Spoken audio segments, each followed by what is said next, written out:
सादर प्रणाम।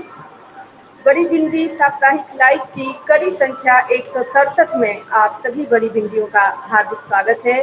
और आज हमारी अतिथि हैं जानी मानी टीवी एंकर शिखा ठाकुर, और इन्हें अपने प्रोग्राम में आमंत्रित कर हम सभी लोग गौरवान्वित अनुभव कर रहे हैं।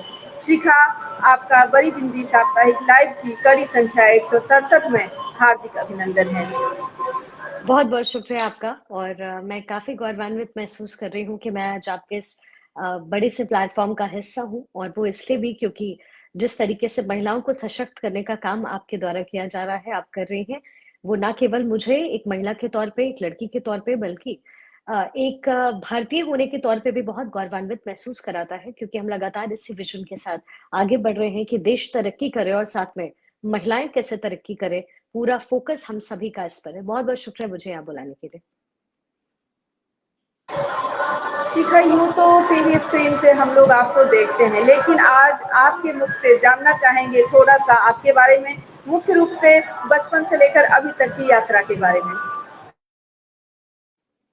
Thank you so much for this question. और मेरे दिल के बहुत करीब है ये सवाल। सबसे पहले मैं आपको बताऊं कि मैं बिहार के मधुबनी से बिलोंग करती हूँ, और एक मैथिल समाज में जैसे कल्चरली हम अपने आप को सशक्त बनाने की कोशिश करते हैं, वैसे ही कुछ जर्नी मेरी रही है, वैसा ही कुछ सफर मेरा रहा है। लेकिन एक बड़ी अच्छी सी शायरी है और दो पंक्तियां हैं, और वो कुछ ऐसे है कि सफर जो है वो मंजिल से ज्यादा खूबसूरत होता है। तो मेरा अपना सफर भी मेरी मंजिल से ज्यादा खूबसूरत रहा है। तो मधुबनी से मैं बिलोंग करती हूँ। मेरी 12th तक की स्टडीज मेरी बिहार से ही हुई है। जर्नलिज्म मैंने दिल्ली से किया है, और जर्नलिज्म करने के बाद मैं एक रिपोर्टर, पॉलिटिकल रिपोर्टर की तरह मैंने एक न्यूज एजेंसी को ज्वाइन किया। वहां मैं बीजेपी और एक्सटर्नल अफेयर देखती थी, और फिर 2014 में मैंने एबीपी न्यूज ज्वाइन किया। एबीपी न्यूज में मेरा सफर 8.5 साल का रहा। वहां बतौर न्यूज एंकर मैं कार्यरत थी, और मैंने तमाम बहुत सारे मुद्दों को वहां पर रह करके उसकी रिपोर्टिंग की और एंकरिंग की। और उसके बाद अब भारत 24 के साथ पिछले 1 साल से मेरा सफर शुरू हुआ है सीनियर एंकर के तौर पर। और यहाँ फिलहाल मैं कार्यरत हूँ, यहाँ मैं काम कर रही हूँ। लेकिन अगर सफर को मैं समेटने की कोशिश करूँ, तो सफर मेरा बहुत इंटरेस्टिंग था, क्योंकि जगह जगह मेहनत बहुत ज्यादा थी, बहुत सारी चुनौतियां थी। लेकिन मैं खुश हूं कि मैं उन चुनौतियों को पार करते हुए यहाँ तक पहुंची। लेकिन अभी भी मंजिल और भी दूर है, ये तो सिर्फ शुरुआत है। इसलिए कोशिश यही है कि आगे और बढ़ते जाए।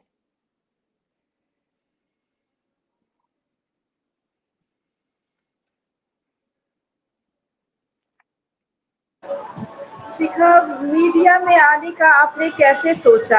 क्या योजना थी या क्या सपने थे? मीडिया, ये सवाल भी बहुत इंटरेस्टिंग इसलिए है क्योंकि बिहार के जो बच्चे होते हैं जनरली उनके माँ बाप की ख्वाहिश होती है कि वो एक डॉक्टर बने, इंजीनियर बने, या फिर आईएएस आईपीएस बने। लेकिन अगर मेरे करियर में मैं as a whole if I see it, मुझे हमेशा महसूस होता है कि मेरे पिता का योगदान बहुत ज्यादा रहा है। उन्होंने जो मेरे अंदर अच्छी चीजें थी उनको, the qualities, he detected it very in my early age. और उन्हें हमेशा लगता था कि मैं बातें अच्छी करती हूँ, मैं बोलती अच्छा हूँ, पकड़ मेरी शब्दों पे बहुत ज्यादा है। तो उन्होंने मुझे बहुत प्रेरणा दी, और उन्होंने कहा कि journalism should be your field, यही आपके लिए होना चाहिए और इसमें आप अच्छा करेंगी। और मैं सौभाग्यशाली हूँ कि मैंने इस फील्ड को चूज किया, और मैं जहां तक पहुंची हूँ उनके आशीर्वाद और प्यार से पहुंची हूँ। और जितने भी लोग मेरे आसपास थे उन्होंने हर दिन को मेरे बेहतर बनाया है। तो सफर छोटा है लेकिन इंटरेस्टिंग रहा। तो कहीं ना कहीं योगदान मेरे पिता का है बहुत ज्यादा, और मेरे अगल बगल के कल्चर का भी बहुत योगदान है, जिसमें कभी महिलाओं को जो कुरीतियां हैं महिलाओं को लेकर, वो कोशिश नहीं की गई। I have been raised as a man, as a boy in my home. तो मेरे अगल बगल बहुत लोग थे, मैं उनका नाम लेना शुरू करूंगी तो ये पंक्ति बहुत लंबी हो जाएगी मेरी। लेकिन उन सब का योगदान था, क्योंकि I was never raised as a girl child, I was always raised as a child who is going to do something in his or her life. तो मुझे लगता है कि इस वजह से मैं यहाँ तक पहुंच पाई। मीडिया में भी, इलेक्ट्रॉनिक मीडिया और उसमें भी एंकरिंग का फील्ड, जहाँ पर आपको फुल टाइम फ्रेश दिखना होता है, आत्मविश्वास से लबरेज दिखना होता है। इंसान होने के नाते हम थकते भी हैं, कभी तनाव में भी होते हैं। तो इन सारी परिस्थितियों को आप कैसे संभालती हैं? बहुत इम्पोर्टेंट सवाल आपने किया। मैं आपको बताऊं, आप शायद यकीन नहीं कर पाएंगी, मैं पिछले 2 दिनों से शायद 48 घंटे में मैं सिर्फ 8 घंटे सो पाई हूँ, क्योंकि हमारे पास हर दिन कुछ नया होता है। और नया होने के साथ साथ चुनौतियां बहुत ज्यादा होती हैं, क्योंकि आप अभी सुबह आप कहीं हैं, आप शाम में शायद कहीं और निकल जाए। और आपसे भी बात करते हुए भी आपने ये महसूस किया होगा कि हमारी बात जब भी मैंने कहा मैं यहाँ हूँ, मैं वहां हूँ, तो ये चुनौती बहुत ज्यादा है। और करियर फ्रंट के साथ साथ फैमिली फ्रंट पे भी बहुत चुनौती हो जाती है, क्योंकि घर के लोग होते हैं और हर कोई चाहता है कि वक्त एक दूसरे को आप दीजिए, लेकिन ये बहुत मुश्किल है इस फील्ड में। It is really difficult. लेकिन ऐसा नहीं है कि आपको आराम नहीं मिलता, आराम भी खूब मिलता है, लेकिन चुनौतीपूर्ण तो है। लेकिन हर दिन नया है, इस वजह से मुझे लगता है कि हम गियर अप हो जाते हैं, हमें लगता है आज कुछ नया बोलना है, आज कुछ नया करना है। तो मोनोटोनस हमारी लाइफ कभी हो ही नहीं पाती। यही वजह है कि हम एनर्जेटिक रहते हैं। और दिखना, आपको जाहिर है फ्रेश दिखना पड़ता है, लेकिन मुझे लगता है अगर अंदर आपके अंदर काम करने की जील है, तो आप हर दिन फ्रेश अपने आप हो जाते हैं। जो सुबह आप उठते हैं, या अगर ना भी सोए हो, तो आपको पता होता है that you have to do it, आपको ये करना है और खुशी के साथ करना है। तो वो चेहरे पर मुझे लगता है स्क्रीन पर नजर आता है। एक मीडिया कर्मी के नाते आप सिर्फ समाचार ही नहीं बनाते या सिर्फ आप होस्ट ही नहीं करते हैं, आप लोगों के दिलों पर राज भी करने लगते हैं। एक ऐसा समय आता है जब आप कहीं भी होते हैं किसी सार्वजनिक स्थल पर और लोग आपसे ऑटोग्राफ मांगते हैं, तब आप कैसा महसूस करती हैं? आ, हाँ, ऐसा होता है। कई बार ऐसा भी होता है कि हम रेस्टोरेंट में बैठे हों और वहां कोई आता है और कहता है कि can I have a picture with you. बहुत अच्छा लगता है, क्योंकि हमने इस तस्वीर के लिए कभी मेहनत नहीं की, लेकिन हमने मेहनत की है खुद के लिए। तो मुझे लगता है एक व्यक्ति के तौर पे इंसान को जो सबसे अच्छा लगे, जो आपको जिंदगी में सबसे बेहतर लगे, आपको वो करना चाहिए। क्योंकि जब आप सबसे बेहतर आप जिसमें हैं वो करने की कोशिश करते हैं, आप इधर उधर हाथ पांव नहीं चलाते, तो जाहिर है कामयाबी आपके पास आएगी ही आएगी। ये सिर्फ मेरी बात नहीं है, किसी भी फील्ड के किसी भी व्यक्ति की बात है। तो कामयाबी आपके पास तभी आती है जब आप उसके लिए मेहनत करते हैं। तो अच्छा लगता है मुझे जब कोई ऑटोग्राफ मांगता है या पिक्चर्स क्लिक कराता है, तस्वीरें लेता है, बहुत खुशी होती है। लेकिन ये पता होता है कि ये अंत नहीं है, ये सिर्फ शुरुआत है, आगे बहुत बढ़ना है अभी। एक समय था जब पत्रकार का सरोकार सिर्फ लेखनी से होता था, लेकिन आज समय बहुत बदल गया है। आपको लिखना भी होता है, बोलना भी होता है और दिखना भी होता है, और एक से एक बड़े दिग्गज भी हैं। और धीरे धीरे जो जनता है उसमें भी पत्रकारिता की समझ बहुत ज्यादा विकसित हो गई है। तो ऐसे में अपने आप को एस्टेब्लिश करना, रोज एक नई चुनौती का सामना करना कितना कठिन होता है या कितना सहज होता है आपके लिए? बिल्कुल, आपने ठीक कहा। Social platform is emerging in a very broader way. Social platforms बहुत ज्यादा इमर्ज कर रहा है, हर कोई आज पत्रकार है। और अब वो समय बीत चुका है कि वन वे कम्युनिकेशन होता था, अब टू वे कम्युनिकेशन है। हमें पता होता है हमने जो कहा उसके रेperकशंस कितने जल्दी आएंगे। तो सबसे ज्यादा इंपॉर्टेंट जर्नलिज्म में यही है कि आप पढ़ाई लिखाई से आपका सरोकार बहुत ज्यादा होना चाहिए। आप जितना पढ़ेंगे, आपका दिमाग उतना खुलता है, आप उतना ज्यादा प्रतिक्रिया दे पाते हैं और आप टू द पॉइंट बात कर पाते हैं। तो अब दुनिया बदल रही है, दुनिया बदलने के साथ साथ पत्रकारिता भी लोगों के अंदर बढ़ रही है, बदल रही है। पत्रकार भी अलग तरीके से पेश आ रहे हैं। तो बहुत जरूरी है, अगर आप पत्रकारिता कर रहे हैं तो आप जो चीजें आपके अगल बगल चल रही है, गतिविधियां, उस पर आप ध्यान दें। क्योंकि न्यूज का मतलब ही एक शॉर्ट टर्म में उसको कहा जाता है, लेमन टर्म में कहा जाता है north east west and south. यानी चारों दिशा में क्या चल रहा है आपको पता होना चाहिए। और मुझे लगता है कि वो जो कागज पे लिखे कुछ अक्षर होते हैं, जैसे हम अखबार कहते हैं, अखबार अगर आप नहीं पढ़ते हैं या अखबार से आपने इंफॉर्मेशन नहीं ली, तो आपकी पत्रकारिता अधूरी होती है। तो बहुत जरूरी है कि आपका उस पर फोकस होना चाहिए। और मैं भी हर दिन यही कोशिश करती हूँ। 4 अखबार मैं पढ़ती हूँ, मैं कोशिश करती हूँ कि 5वां भी मैं पढ़ना शुरू करूं, या पढ़ने पे मेरा ध्यान रहता है, जो कि समहाउ पॉसिबल नहीं हो पाता। लेकिन आपका जुड़ाव कलम और कागज से होना ही चाहिए अगर आप पत्रकारिता में और आगे बढ़ना चाहते हैं तो। एक तो हुई स्वतंत्र पत्रकारिता, लेकिन जब आप किसी चैनल के साथ, किसी संस्थान के साथ काम करते हैं, तब आपको वहाँ के शिष्टाचार और वहाँ के नियमों में बंध करके काम करना पड़ता है। क्या कभी आपको ऐसा लगा है कि जो आपके भीतर का पत्रकार है, उसकी टकराहट हुई है संस्थान के किसी नियम के साथ, या कभी उसने घुटन महसूस किया है भीतर ही भीतर? स्क्रीन पे 20 सेकंड हमेशा आपका होता है। कहते हैं कि 20 सेकंड ही आपकी पहचान होती है। आप चाहे किसी भी संस्थान के साथ जुड़े हों, चाहे वो एबीपी न्यूज़ हो, चाहे भारत 24 हो, चाहे आज तक हो या कोई भी प्लेटफ़ॉर्म हो। मुझे ऐसा लगता है कि अगर आपके अंदर पत्रकारिता वो क्वालिटीज़ है, मैं बहुत सारे डिबेट शोज़ करती हूँ, लेकिन मुझे मेरे संस्थान ना एबीपी ना भारत 24 मुझे कभी ऐसा कहा नहीं गया कि आपको ऐसा ही करना है। और हर व्यक्ति की अपनी एक सोच होती है, अपनी एक राय होती है। तो वो 20 सेकंड जो होता है स्क्रीन का, वो आपका होता है। आप जिस तरीके से डिलीवर करना चाहते हैं आप करते ही हैं। आप पक्ष लें, आप निष्पक्ष हो जाएं, वो आपके वर्तनी में, आपकी आपकी बातचीत में वो आता ही है। और मैं कोशिश यही करती हूँ कि मैं दोनों साइड को देखूं। मेरी कोशिश ये होती है कि अगर सवाल पूछा गया, अगर बीजेपी से है तो कांग्रेस से होना चाहिए, सपा से है तो बसपा से होना चाहिए। तो मैं स्क्रीन पर मैं कोशिश कम से कम ये करती हूँ कि निष्पक्ष जाए। और हाँ, अब जर्नलिज्म बहुत हद तक बदला जरूर है, लेकिन संस्थानों द्वारा भी मुझे कभी ये कहा नहीं गया कि आपको ऐसा करना है। ये मेरी अपनी सोच है, अपनी राय है, जो स्क्रीन पर उतर कर आती है। बहुत दिनों तक ऐसी मान्यता रही कि मीडिया पुरुषों का क्षेत्र है। हालांकि आपसे पहले बहुत सारी महिलाओं ने बहुत महत्वपूर्ण स्थान बनाया मीडिया में, लेकिन आप जिस समय आई या यहाँ तक कि आज भी आसान नहीं है महिलाओं के लिए। एक महिला होने के नाते आपको किन चुनौतियों का सामना करना पड़ा? ठीक कह रही हैं आप। महिला होते हुए बहुत सारी चुनौतियां होती है। पहले तो एक घर की चुनौती होती है। आप घर कैसे संभालती हैं? आप एक महिला हैं तो आप दफ्तर तो जाती हैं, लेकिन आपको घर को भी समय देना होता है, और ये सबसे बड़ी चुनौती है।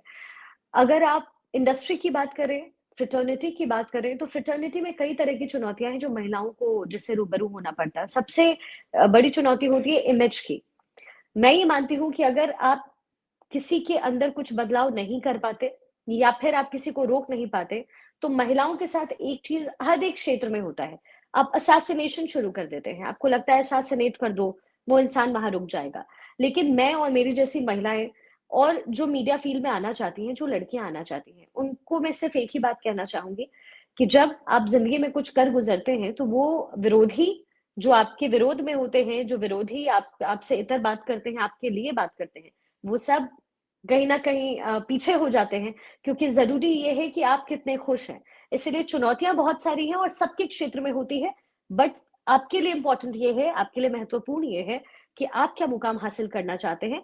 और आपके अलावा आपको इस दुनिया में कोई रोक नहीं सकता। ये आप होते हैं जो आपको रोकता है।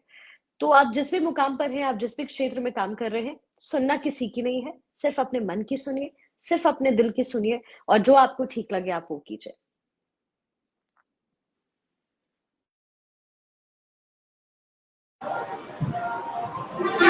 जब भी कोई घटना होती है तो उस न्यूज को जल्दी से जल्दी यथाशीघ्र प्रसारित करने की एक होड़ होती है सभी चैनलों के बीच, और ऐसे में बहुत मुश्किल होता है कि संतुलित रूप में उस न्यूज को दिखाया जाए, क्योंकि कई बार कुछ न्यूज इतनी हृदय विदारक होती है कि उसको पूरा पूरा बता दिया जाना भी मानवोचित नहीं होता है। ऐसे में कम समय पर आप लोग कैसे निर्णय लेते हैं कि न्यूज को किस तरह बताया जाए, कितना बताया जाए?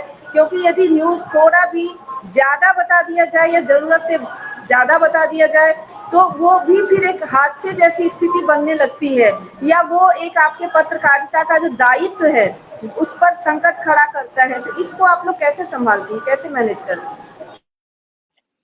एक प्रोटोकॉल के तहत हम काम करते हैं। कुछ डूज और डोंट्स होते हैं जो हमें ध्यान रखने होते हैं। जैसे क्राइम की अगर आप बात करें, तो क्राइम में जो आरोपी हैं, जब तक उन पर इल्जाम फिक्स नहीं हो जाता, यानी कोर्ट की तरफ से जब तक नहीं कह दिया जाता, उन वर्डिक्ट्स को हमको बहुत संभाल कर चलना होता है।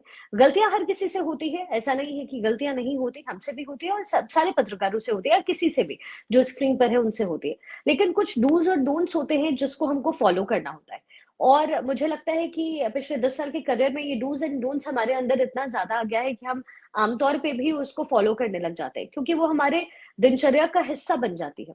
हम बातचीत में भी उसी तरीके से बात करते हैं। कई लोग मुझे कहते हैं कि जब हम फोन पे बात करते हैं ऐसा लगता है कि तुम एंकरिंग कर रही हो। वो दरअसल क्योंकि हमारे साथ ये होता रहा है, और 10 साल के करियर में आप हर दिन उससे रूबरू होते हैं, वो अपने आप आपके अंदर आ जाता है।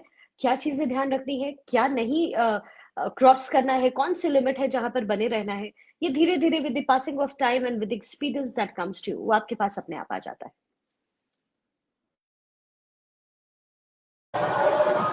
अक्सर जो पत्रकार होते हैं वो लेखक नहीं होते हैं, क्योंकि पत्रकारिता तो लेखन का एक हिस्सा होता है, उससे जो उनका अनुभव बनता है उस अनुभव को वो लिखते भी हैं, यानी एक स्वतंत्र लेखन में भी उनका योगदान होता है।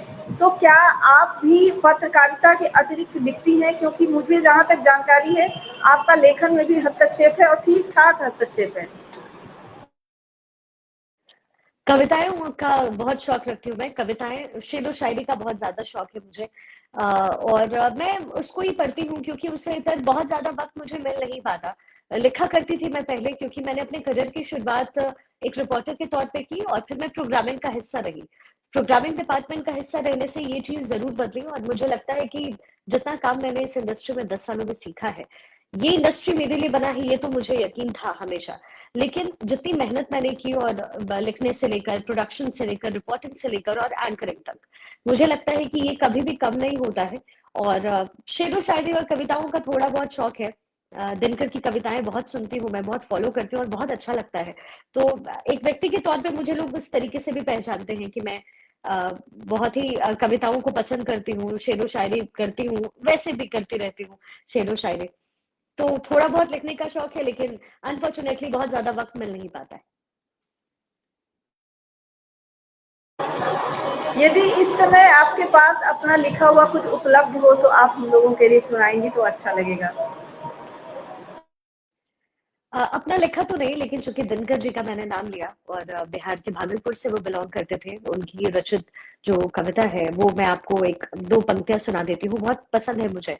महाभारत को किस तरीके से उन्होंने पिरोया, वो दो लाइन, क्योंकि मैं वैसे भी गुनगुनाती रहती हूँ। तो उन्होंने लिखा है कि वर्षों तक वन में घूम घूम, बाधा विघ्नों को चूम चूम, सह धूप घाम पानी पत्थर, पांडव आए कुछ और निखर, सौभाग्य न सब दिन सोता है, देखें आगे क्या होता है। मुझे लगता है ये दो लाइन समय की वजह से भी मैं आप दो लाइन सुना पाऊंगी, लेकिन दिनकर जी की ये वो कविता है जिसमें राजनीति से लेकर के जो अपनत्व होता है, जो परिवार होता है, वो कैसा समेटा उन्होंने, और बड़ी अच्छी व्याख्यान उन्होंने की है इस कविता से। और ये जो पूरी रचित वनमाला है, तो मुझे लगता है कि ये आपको बहुत प्रेरणा देता है कि आपको जिंदगी में कैसे आगे बढ़ना चाहिए। जिंदगी में सबके पॉलिटिक्स होती है, राजनीति होती है, और कभी घर में होती है, भाई बहन होते हैं, ससुराल होता है, बहुत सारी चीजें होती है, लेकिन कैसे साथ मिलकर के चलना है, दिनकर जी की कविता इसका परिचायक है।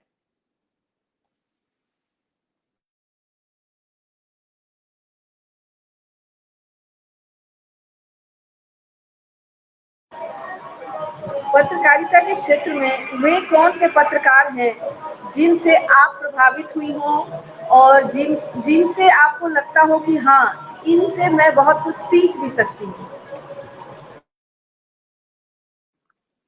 जैसा कि मैंने आपसे कहा कि मैं अपने पापा को बहुत आइडल मानती हूँ अपना। बिहार में हम छोटे जगह से आते हैं, और जब आप छोटे कस्बे से या जिले से आते हैं, तो बहुत जरूरी होता है कि आप अपने वर्तनी को शुद्ध करते हैं।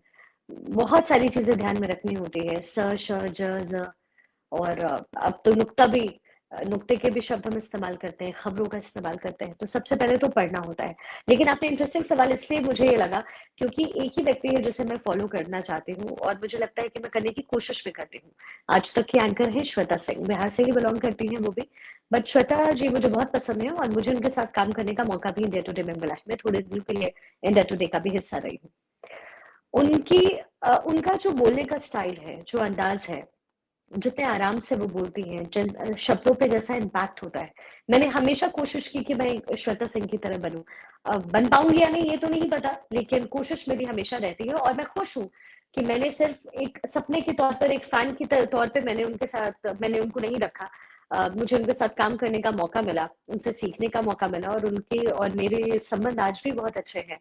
और हम जब भी मिलते हैं, हमारी मुलाकात जब भी होती है, तो बहुत खुशी होती है। मुझे लगता है कि जो what you are chasing, what you were trying to chase is with you, तो इससे ज्यादा खुशी की कोई बात नहीं होती। सो यस, अगर इंडस्ट्री और फ्रेटर्निटी की बात हो तो Shweta is the one, Shweta Singh is the one whom I love the most and wanted to be like her। मैं उनकी तरह बनना चाहती हूँ। एक समय था, हालांकि आप लोगों की उम्र काफी कम है, हो सकता है आप लोगों ने वो समय ना देखा हो, जब देश दुनिया में क्या हो रहा है इसकी जानकारी किसी चाय की दुकान से या पान की दुकान से ही मिलती थी। तब हर घर में रेडियो भी नहीं होता था, हर घर में अखबार भी नहीं पहुंचते थे, और ऐसे में चाय की दुकान या पान की दुकान एक ऐसा केंद्र होता था जहां अखबार या रेडियो उपलब्ध होता था और वहां चर्चाएं भी होती थी कि देश में क्या हो रहा है, दुनिया में क्या हो रहा है। क्या उस समय से आज के समय की यदि हम तुलना करें तो आप इसको कैसे देखती हैं? क्योंकि एक जो पत्रकार होता है वह हर एक व्यक्ति की जिज्ञासा को शांत करने की इच्छा रखता है। उसे लगता है कि उसका जो न्यूज है, उसकी जो एंकरिंग है, वो उस आखिरी व्यक्ति तक पहुंचे। तो उस समय को देखते हुए और अभी के समय को देखते हुए एक पत्रकार के नजरिए से आप अपनी बात कहिए। समय परिस्थिति बहुत ज्यादा बदल गया है और चीजें बहुत बदल चुकी हैं। जैसा कि आपने खुद भी कहा कि आज हर कोई पत्रकार है, मुझे भी यही लगता है। और आज ही नहीं, एक्चुअली ये हिस्ट्री भी रही है, ये इतिहास भी ऐसा ही रहा है। पत्रकार होते थे लेकिन उनके पास वे नहीं होता था कम्युनिकेट करने का। अब तो है, फेसबुक है, इंस्टाग्राम है, सोशल प्लेटफॉर्म है, ट्विटर है, बहुत सारे ऐसे प्लेटफॉर्म्स हैं। लेकिन हाँ, चीजें जरूर बदल गई हैं। अब लोग चाय की दुकान पे आपको नहीं मिलते, आपको अगर वो कहीं मिलते हैं तो सोशल प्लेटफॉर्म्स पर मिलते हैं। और सोशल प्लेटफॉर्म पर ये इन्फॉर्मेशन वो साझा करते हैं। मैं भी जब स्टूडियो में होती हूँ, एंकरिंग करती हूँ, तो मैंने क्या कहा, क्या नहीं कहा, मेरा क्या टेक था, सरकार के पक्ष में था, विपक्ष में था, विरोध में था, ये तमाम बातें मुझ तक तुरंत पहुंच जाती है। तो मुझे लगता है कि things have changed a lot. अब दुनिया बहुत ज्यादा बदल गई है और सबसे ज्यादा योगदान मुझे लगता है सोशल प्लेटफॉर्म का है। आज हर कोई पत्रकार है और पत्रकार के तौर पर काम कर रहा है। पहले चाय की दुकान से होता था लेकिन अब सोशल प्लेटफॉर्म पर होता है। आज के युवाओं में बहुत उत्साह है मीडिया को लेकर। हर दूसरा बच्चा कहता है कि मुझे मीडिया कर्मी बनना है, लेकिन वे सिर्फ स्क्रीन पर जो दिख रहा है मीडिया पर्सन उसको देख रहा है, वहां तक पहुंचने की जो तैयारी है उसको नहीं देखता है। और जो चुनौतियां हैं उसके बारे में भी वो नहीं सोचता है, क्योंकि अभी वो बहुत सारी चीजों से अनभिज्ञ है। आप स्वयं एक युवा हैं, ऐसे युवाओं को जो मीडिया कर्मी बनना चाहते हैं, आप क्या संदेश देना चाहेंगे?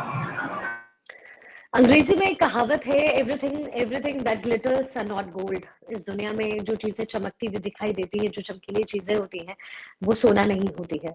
और ये सच भी है। आप जितना ज्यादा चीजों को चमकते हुए देखते हैं, उसके पीछे बहुत सारी चुनौतियां होती हैं। आपके पास वक्त नहीं मिलेगा आपको। आप जो चीज करना चाहेंगे, आप उसके लिए आपको समय नहीं मिलेगा। मैं कथक का बहुत शौक रखती हूँ, कथक मैंने सीखा भी है और आज भी मैं चाहती हूँ कि हर शाम मैं कथक की प्रैक्टिस जरूर करूं और मैं सीखूं। और गंधर्व से मैंने क्लासेस लिया, लेकिन मेरे पास वक्त नहीं है। अब मैं नहीं जा सकती हूँ और मुझे ये बात मानना पड़ेगा। यानी कॉम्प्रोमाइज कहने का मतलब ये है कि कॉम्प्रोमाइज बहुत सारे लेवल्स पे होता है जो आपको करना होता है, लेकिन आपको प्रायोरिटी आपके लिए क्या है ये डिसाइड करना पड़ेगा। मेरे लिए मेरी प्रायोरिटी मेरा करियर है, मेरा जर्नलिज्म है। क्योंकि बचपन से अभी तक, from class third to till now, मैंने यही सोचा कि मैं एक पत्रकार बनूंगी, मैं एक न्यूज एंकर बनूंगी, एक न्यूज प्रेजेंटर बनूंगी। तो मुझे इस न्यूज प्रेजेंटर को बनाने के लिए, खुद को वक्त देने के लिए, खुद पे काम करने के लिए बहुत सारी चीजें हैं जो कॉम्प्रोमाइज करनी पड़ती है। तो सबसे पहली बात यह है कि जर्नलिज्म में अगर आप हैं तो वक्त आपको नहीं मिलेगा। There no Saturday Sundays. आज संडे है, मैं आज यहाँ पर हूँ, कल मैं कहीं और थी, कल मैं नॉर्थ ईस्ट में थी, आज मैं यहाँ पहुंची हूँ, आज मैं फिर से एंकरिंग कर रही हूँ। आज सुबह से 5 घंटे से आई एम डूइंग इट, क्योंकि बड़ी खबर थी, प्रधानमंत्री मोदी का जन्मदिन था और बहुत सारी सौगातें भारत को आज मिल रही थी। सो आई वॉज डूइंग इट। तो समय की कमी आपके पास रहेगी, इसलिए ये चमकती हुई चीजें, इंडस्ट्री बहुत खूबसूरत लगती है, लेकिन इसके पीछे आपको बहुत संघर्ष करना पड़ता है। और संघर्ष करना चाहिए, ये मैं इसलिए नहीं कह रही हूँ उन लोगों से, उन युवाओं से जो पत्रकार बनना चाहते हैं, कि वो डर जाए और वो सोचे कि नहीं, मुझे तो नहीं करना। लेकिन आप ये सोचिए कि अगर आपका सपना है पत्रकार बनने का, अगर आपका सपना है कि आप पब्लिक फिगर हो, लोगों से कनेक्ट करें, तो दो चीजें जितने भी स्टूडेंट्स हैं उनको ध्यान रखना पड़ेगा। आपकी पढ़ाई में कभी कमी नहीं होनी चाहिए। और पढ़ाई का मतलब ये नहीं कि आप अपने कॉलेज में टॉप रैंकर हैं, वो पढ़ाई नहीं है। पढ़ाई है अखबार, पढ़ाई है जिस चीज को आप डिलीवर करना चाहते हैं उनकी इन्फॉर्मेशन आपको पूरी होनी चाहिए, और वो वक्त के साथ भी आएगा। और दूसरी चीज ये कि आपका लक्ष्य क्या है, आपको निर्धारित करना पड़ेगा। उस समय आपको सबको भूलना पड़ेगा। जैसे कि सरहद पर बैठा एक जवान होता है, वो भी अपना घर पीछे छोड़कर आता है और उसे भूलना पड़ता है। दिवाली, होली, सब कुछ भूल जाता है वो। पत्रकारिता भी ऐसी है। आप सीनियर भी बन जाएंगे तब भी आप होंगे, आप जूनियर हैं आप तब भी होंगे, आप मिड वे में हैं तो भी आप होंगे। तो आपको घर भूलना पड़ेगा, अपने आप पे फोकस करना होगा। और वैसे भी जिंदगी में अगर आप कोई मुकाम हासिल करना चाहते हैं तो आपको सारी चीजें भूलनी ही पड़ती है। तो मेरा बस यही संदेश है कि आप मेहनत कीजिए, क्योंकि मेहनत के आगे इस दुनिया भी नतमस्तक होती है। और वो कहते हैं, एक बड़ा अच्छा शाहरुख खान का एक डायलॉग है कि अगर किसी भी चीज को शिद्दत से चाहो तो पूरी कायनात तुम्हें उससे मिलाने की साजिश में लग जाती है। तो वो शिद्दत होनी चाहिए किसी भी चीज को पाने के लिए, और कामयाबी आपके राह में जरूर आएगी। आपने बहुत कम ही उम्र में एक अच्छा खासा मुकाम पत्रकारिता के क्षेत्र में बनाया है, तो बड़ी बिंदी की ओर से आपके और अधिक सफल भविष्य के लिए बहुत सारी शुभकामनाएं हैं। हम लोग चाहते हैं कि आप पत्रकारिता के उस मुकाम पर पहुंचे जहां शिखा ठाकुर एक बहुत बड़ा नाम हो। आपने अपनी इतनी व्यस्त दिनचर्या में हम लोगों के लिए समय निकाला और हमारे इतने सवालों के जवाब दिए, और हम सबको यहाँ आपने हमारे साथ अपना समय दे करके एक तरीके से हम कह सकते हैं कि बहुत ही ज़्यादा आनंदित किया है। क्योंकि जब एक युवा किसी मुकाम पर होता है, उसमें भी महिला, क्योंकि ये जो बड़ी बिंदी है ये महिलाओं का ग्रुप है, तो इससे बहुत सारी महिलाओं को प्रेरणा भी मिलती है। तो बहुत बहुत आपका धन्यवाद, आभार, शुभकामनाएं, और चाहेंगे कि जाते जाते आप बड़ी बिंदियों के लिए कुछ कह जाएं ताकि हम लोगों को बहुत अच्छा लगे। बहुत बहुत शुक्रिया आपका मुझे बुलाने के लिए, मुझे ये मंच देने के लिए। और जितनी भी महिलाएं इस प्लेटफॉर्म से जुड़ी हैं, ना केवल महिलाएं जो पुरुष भी इससे जुड़े हुए हैं, मैं दो बातें कहना चाहूंगी। महिलाएं कभी पीछे नहीं होती, और हमें खुद को सशक्त बनाना है, हमें खुद को आगे लेकर के चलना है। कोई भी काम बड़ा और छोटा नहीं होता, और मुझे लगता है कि जितना योगदान घर में काम करने वाली उन महिला का होता है, जो खाना बनाती है, अपने पति को तैयार करती हैं, अपने बच्चों को तैयार करती हैं, इससे बड़ा काम कोई है नहीं। क्योंकि अगर आज की डेट में मुझसे पूछा जाता है कि सबसे डिफिकल्ट क्या है, तो मैं यही पूछती हूँ कि जब मुझसे मेरे कुक या मुझसे मेरे भाई बहन कोई भी पूछते हैं कि खाना क्या बनेगा, मुझे लगता है that is the difficult question that I tackle with. मुझे लगता है इससे ज्यादा खतरनाक सवाल कोई और होता नहीं है कि खाना क्या बनेगा। तो वो तमाम महिलाएं जो घर में होती हैं, वो प्रेरणादायक हैं, वो प्रेरणा का एक स्रोत है। और मैं प्रेरणा लेती हूँ, मैंने अपनी माँ से प्रेरणा लिया है, मैंने अपनी बहनों से लिया है, मेरे घर में जितने भी फैमिली मेंबर्स हैं उन्होंने हर दिन उन्होंने मुझे सशक्त बनाया है। तो तमाम महिलाएं जो इस प्लेटफॉर्म से जुड़ी हैं, आप अपनी जिंदगी में जो करना चाहती हैं आप कीजिए, आपका कल्चर आपको जो कहता है वो आप कीजिए, लेकिन उस सबसे बड़ी बात यह है कि आप अपना ख्याल बहुत रखिए, क्योंकि आप भी एक इंसान हैं, और एक इंसान के तौर पर आपकी भावनाएं भी उतनी ही महत्वपूर्ण है। और ये भावनाओं का जो महत्व है, ये कोई और आपको नहीं देगा। आप भावनाओं की कद्र खुद करेंगी तो दुनिया भी आपके पीछे रहेगी, और दुनिया भी आपको नतमस्तक करेगी। तो बहुत शुभकामनाएं आप सभी को, और उन पुरुषों से भी ये आग्रह है और अनुरोध है कि महिलाएं जब आगे बढ़ने की कोशिश करती हैं, तो उन महिलाओं को एक पत्नी की तरह, एक बहन की तरह नहीं, एक साथी की तरह आगे बढ़ाइए। क्योंकि अगर हम सब सशक्त होंगे तो हम एक दूसरे के साथ कंधे से कंधा मिलाकर तो चलेंगे ही, लेकिन देश की सृष्टि में, देश को और आगे बढ़ाने में जितना योगदान महिलाओं का होता है, वो पुरुषों का भी शायद नहीं होगा। और ये अतिशयोक्ति नहीं है कहना कि महिलाएं जो कर सकती हैं शायद पुरुषों से भी, पुरुष वहां विफल हो जाते हैं। तो मुझे लगता है कि महिलाओं को खूब आगे बढ़ाइए, बेटियों को पढ़ाइए, बहनों को आगे बढ़ाइए, क्योंकि हम सब जब तक सशक्त नहीं होंगे, भारत एक देश की तरह, एक डेवलप्ड नेशन की तरह कभी बन नहीं पाएगा। तो हम सबके योगदान की जरूरत है, और बहुत बहुत शुभकामनाएं आप सभी को। आपको कभी भी किसी तरह की कोई जरूरत हो तो विभा जी के जरिए आप मुझसे कॉन्टैक्ट भी कर सकते हैं, और हम सब साथ में हैं, साथ मिलकर चल रहे हैं, और एक दूसरे के सुख दुख में हमेशा भागीदार रहेंगे। बहुत बहुत शुक्रिया आपका मुझे जोड़ने के लिए। I'm feeling really very much obliged and very much it's a pleasure being here on this stage. So बहुत जल्द फिर से मुलाकात होगी, लेकिन तब तक आप लोग अपना बहुत ख्याल रखिए, और बड़ी बिंदी को मेरी तरफ से बहुत शुभकामनाएं। जैसे आप बढ़ रहे हैं, बढ़ते जाइए, और वो कहते हैं ना कि सीढ़ियां चढ़ते चढ़ते इंसान मंजिल तक पहुंचता है, तो बस उस मंजिल का इंतजार है, और ये जरूर पूरा होगा। धन्यवाद शिखा, इतनी व्यस्त दिनचर्या में भी आपने हम लोगों का साथ दिया, और उम्मीद करते हैं कि आगे भी जब भी हम लोग आपको बुलाएंगे आप हमारे साथ होंगी। इसके साथ ही सभी बड़ी बिंदियों को फिर से याद दिला दूं कि बाय मी ए कॉफी के लिंक पर जाकर कम से कम एक और अधिक से अधिक जितनी भी आप चाहें कॉफी अवश्य खरीदें, क्योंकि इस कॉफी के पैसे कैंसर पेशेंट के इलाज के लिए जाते हैं। बहुत बहुत धन्यवाद, प्रणाम। मिलेंगे अगले रविवार फिर एक और बड़ी बिंदी के साथ। प्रणाम।